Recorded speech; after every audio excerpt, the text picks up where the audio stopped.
Today we will be discussing the next chapter in newborn care, that is the examination of newborn. When you will look at the newborn, if you have ever been to hospital, they almost look alike.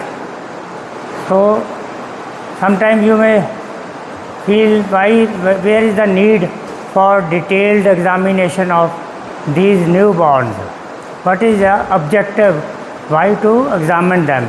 So first is any deviation from the normal. I gave you the example. Let us say on your hand you have got two transverse creases. आपके हाथ में यहाँ पर दो transverse creases हैं, and some of the children may have one single palmar crease. So that we will call as deviation. Secondly, it may be that some children may have a sixth toe on the foot or sixth finger on the hand. That we will also call a deviation from the normal. Second is the diagnosis. If we will examine the child, we will be able to make the diagnosis of any disease if there is any. उसके कोई disease है तो वो भी आप उसको diagnose कर सकते हो. आप ऑस्कल्टेशन करोगे तो क्या होगा?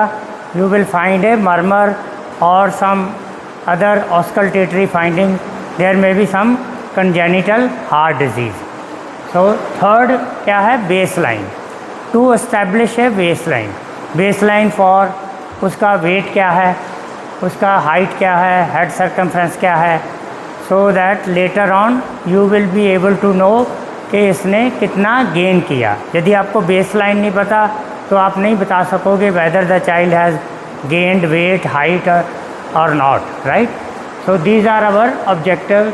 That is why it is important. Sometimes even mothers में आल्सो भी आस्किंग यू, जब आप बच्चे को सर जी बच्चा, मैडम हमारा बच्चा ठीक है, उसमें कितना वजन है. They will also curious to know the status of their child, right. So when to examine the child? First is at birth. Immediately after birth you can do the examination. Second is more detailed examination you can do on day 1 within 24 hours. And third is before you discharge the mother and child from the hospital, then also you need to re-examine the child so that you do not miss any point. Third is, so what will be the steps required for examination? First is the child should be examined. जैसे mother का दूध पिया है तो उसके लगभग 1 hour after. If the child has not taken feed and is hungry and crying, you will not be able to examine the child properly. So दूध नहीं पिया, भूखा है, तो भी आप उसको एग्ज़ामिन नहीं कर सकोगे. अभी दूध पिया है तब आप एग्ज़ामिन करना शुरू करोगे तो चांसेस है कि वो थोड़ा सा दूध वगैरह निकाल दे और अनकम्फर्टेबल फील करे. So preferably 1 hour after the feed of the mother. Then explain. Now as you will be palpating and exposing, उसको नैपकिन उतारोगे, you must explain to the mother कि मैं इसलिए इसको अनकवर कर रहा हूँ because I want to check all the points regarding the child. Third is now your hand. You should preferably wash your hand with soap and water, and if you are wearing gloves you can change the gloves, and especially during the winter your hand should be warm. So you can keep a hot water bottle along the bedside of the patient. I remember our boss, she was Dr. Leela Ramakumar. She one day saw a junior doctor examining the child in the winter with cold hands. She was very furious and she rebuked him why he is touching the child with cold hand, because if you touch the child with cold hand, even यदि आपको भी कोई ठंडे हाथ लगाए गर्म सर्दियों में तो आपको बड़ा और लगता है, ऐसे ही बच्चा the child also feels pen if you touch with very cold hands. Fourth is time. Time means you should examine the child in minimum possible time. It is not like that कि आपने थोड़ा सा examine किया then you start taking notes, फिर examine किया you start taking notes. You first finish the examination, later on you can prepare the notes on the bed ticket of the patient, so that child is not uncomfortable for longer time. When you are examining the child is uncomfortable. When is the child comfortable? In the lap of the mother. जब बच्चा माँ की गोद में है तो वो comfortable है, जब आप उसने उसको अलग कर दिया और लिटा दिया द चाइल्ड इज़ अनकम्फर्टेबल। जो रूम है that should also be warm, वो ठंडा नहीं होना चाहिए और कंफर्टेबल। जो मदर है उसके भी बैठने के लिए कंफर्टेबल चेयर चाहिए, so that you can do the examination in A comfortable way. The light source should also be very good, either natural light or the artificial light. The room should also be calm and peaceful. If there is too much noise, then you will not be able to hear the sounds of auscultation and examine the child properly. Then surface. You need to place the child on a flat surface. It should be not a hard surface, it is soft surface, but in the lap of the mother you will not be able to exam. माँ की गोद में आप उसको अच्छे से examine नहीं कर पाओगे, right. So this is the steps needed before you start the examination. No so today we will be discussing the examination at birth. These are the main points. I will not go much more in to the detail. First is the assessment of pulmonary status and ventilation.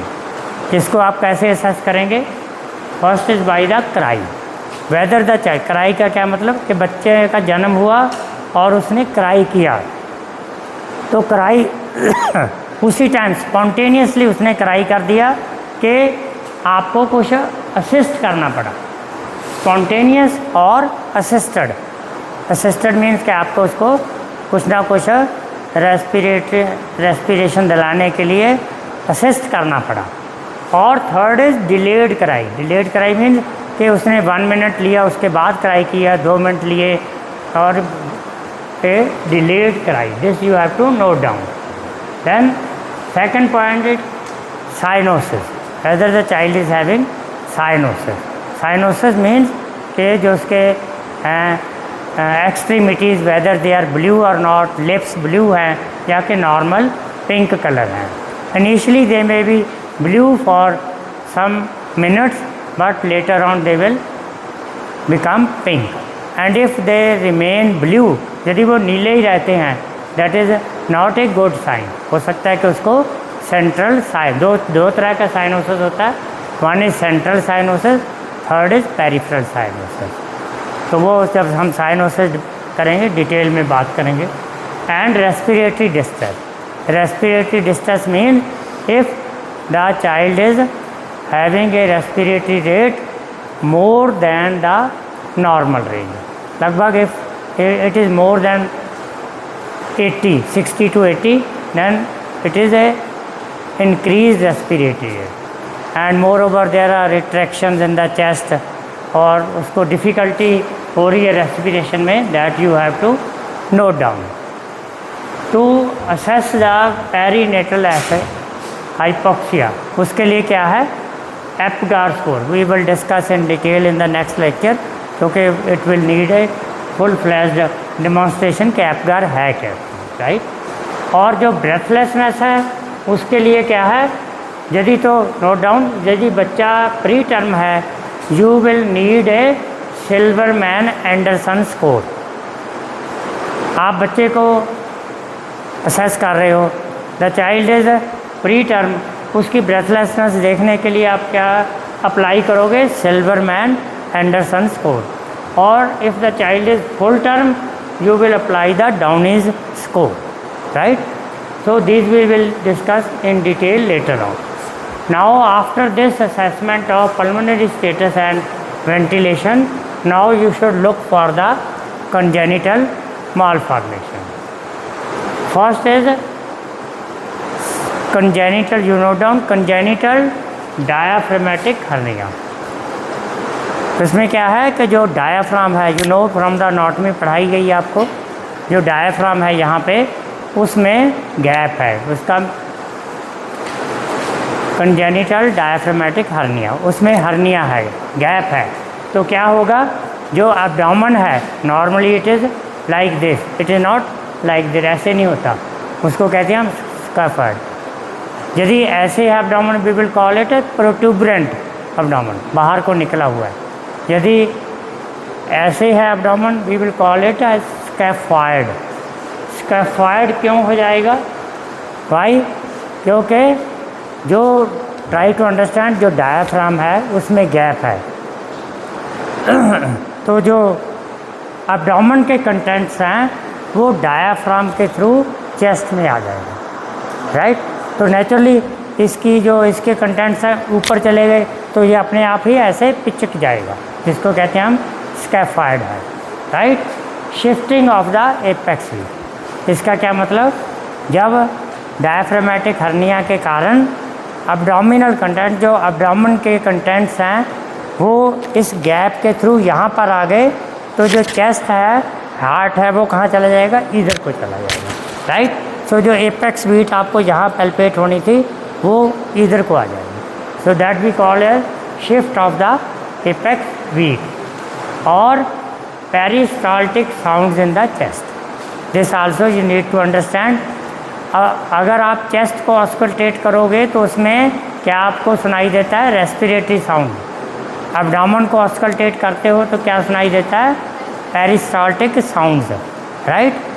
उनकी अलग peristaltic sound चल रही हैं, right. तो peristaltic sound अब यदि आपको यहाँ पे सुनाई दे रहा है, राइट, तो दिस मीन्स वो तो होनी नहीं चाहिए। दिस विल आल्सो बी के शायद कंजेनिटल डायाफ्रामेटिक हर्निया है, right. So second you look for the imperforate anus. जो एनल ओपनिंग है वो आपको थोड़ा सा ऐसे खोल के देखनी पड़ेगी जहाँ, और यू कैन पास ए, जो सक्शन कैथीटर है वो आप पास कर सकते हो, इन्फेंट फीडिंग ट्यूब पास कर सकते हो। And if it goes high, लगभग 1.5-2 इंच अंदर चली जाती है, और वो जो आगे की टिप है दैट विल बिकम ब्लैक, और जो मेकोनियम का कलर है डार्क ग्रीन। इसका मतलब कि मेकोनियम नीचे आ रहा है और कोई उसमें ब्लॉकेज नहीं है। if it is imperforate you will not be able to take the infant feeding tube high up, और ना ही उसका जो टिप है वो मेकोनियम से स्टेन होगी, right. This you need to, I still remember a case, यहाँ पे हमारे वार्ड में एक डिलीवरी हुई जिसका इम्परफोरेट एनस था बच्चे का, लेकिन this is many years back, किसी ने नोट नहीं किया तो उसको डिस्चार्ज भी हो गया बच्चा वैसे दूध वगैरह पीता था, लेकिन after some days the child started developing abdominal distension, उसका पेट फूलना शुरू हो गया। सो उसके बाद द चाइल्ड की कंडीशन ख़राब हो गई थी, तो आई डोंट रिमेंबर कि शायद उसके बाद वेदर द चाइल्ड सर्वाइव्ड और not, but there was a hue and cry के हॉस्पिटल में जो स्टाफ नर्स डॉक्टर थे ड्यूटी पे, उन्होंने एग्ज़ामिन क्यों नहीं किया कि इसका एनल ओपनिंग है भी या नहीं है, right. So ambiguous genitalia, this is also a very important topic. If you have not examined the genitalia properly, this can also cause many problems. So इसमें क्या होता है कि जैसे एक